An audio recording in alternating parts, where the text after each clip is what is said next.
All right, so let's go ahead and start angular velocity. Okay. And that's it. Okay. So angular velocity, here's the formula for it. Really, I mean, I don't know why they write it down twice. This really represents an omega symbol. Do you know what omega is? Yes. What's omega? I learned it last year. It's like a W, but like It's like a that kind of W. more curved in.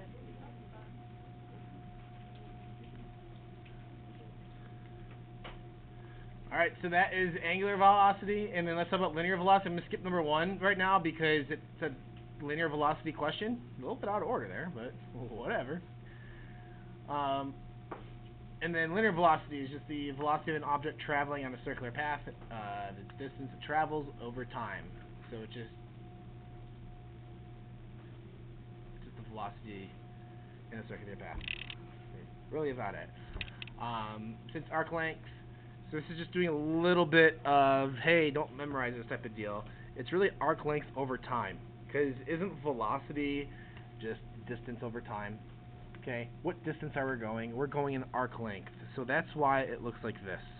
Okay, so when I do this formula, it will most likely look like this every single time I do it, because it's just going to be arc length over time.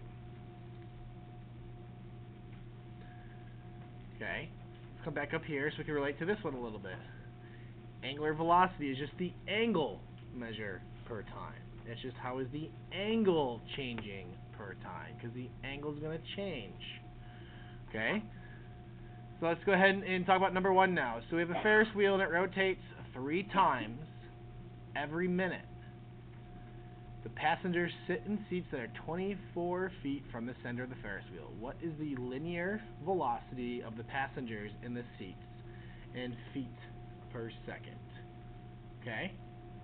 So let's go through this one. We're going to do linear velocity, so that's going to be this one right here. I always do a cursive L, by the way, because I don't want to ever mistaken my L's for 1. So it's cursive L equals R times theta over T.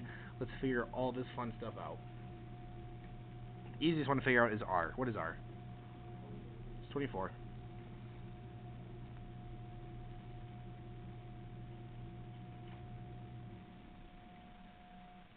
Let's go over everything else. Theta.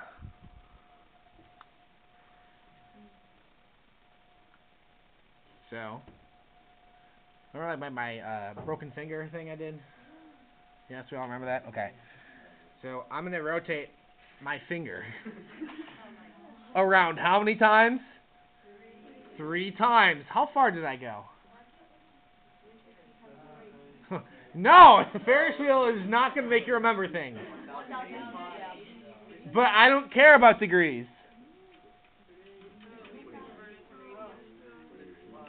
Alright, 2 pi is 1 rotation. Set it over here. It's going to be 6 pi. Because we went around 3 times. So it's 6 pi. So 6 pi occurs how often? Every... No. So the 3 times right here, this is going to be represents my theta. We got to think through that one a little bit. But this is each 1 minute. Do I want my answer in minutes? Want it in what? So how many seconds is that? Why does it matter? Because that's what the question wants. So, are we ready to figure this one out? We have everything? L equals 24 times 6 pi. You don't need a calculator for this, by the way. All over 60. Okay, you do not need a calculator for this. Just do some good old-fashioned math here. No, okay, well, too bad. You need to know how to do it without one. So, does anything in the top cancel out with anything in the bottom? 6 cancels out with? Turns it into a 10. Does 24 go into 10? So 2 divides into both of those. So I'm left with 12 pi over 5. Do I have units here? Feet per second.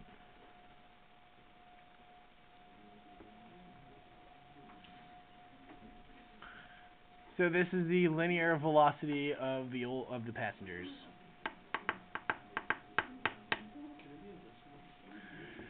Yeah, it could be, but it needs to be in terms of pi, especially if you don't have a calculator. If you don't have a calculator, it needs to be in terms of pi.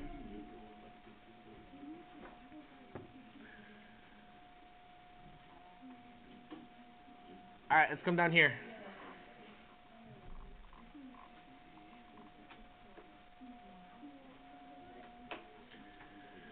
Okay, the Earth. Shh. Talking about the Earth. We all love the Earth, right? No? I mean, I love it enough to live on it. Kind of forced to do that, but I don't really have a choice. It's like your parents. You have to love them. You have to love the Earth. You're just forced to. The Earth rotates on its axis every 24 hours. What is the Earth's angular velocity in radians per hour? So angular velocity sometimes involves just a little bit less work here because there's a little bit less going on. So again, it's going to be this omega equals theta over t.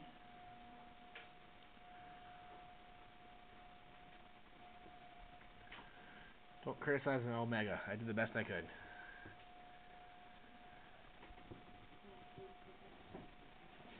Alright, so let's go through here. So it rotates once. 2 pi. It rotates once. 2 pi. If it rotated half a time, what would it be? Pi. If it rotated a fourth of a time, it would be pi over 2. If it rotated 10 times, how much would that be? 20 pi. Okay? Are we starting to understand where this data stuff is coming from? Yeah. I hope so. And time. What's my time? 24. I'm just going to write hours just so I know what my units are. So this is radians. We don't really have to label the radians, but I'm going to label the hours. So all I do is literally just plug this in. 2 pi over 24, which equals... So it's radians per hour. So the Earth rotates pi over 12 radians per hour. Isn't that so exciting?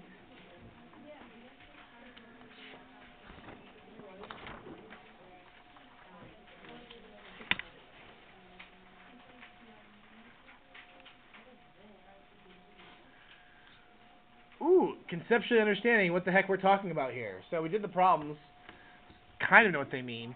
So we have two gears that have the same linear velocity in order for them to work, because they have to go the same speed, right? When you have two gears and they're rotating, right, they have to rotate the same speed. You agree? It's the same speed that's going on. The same linear velocity, I mean. Linear velocity. Okay?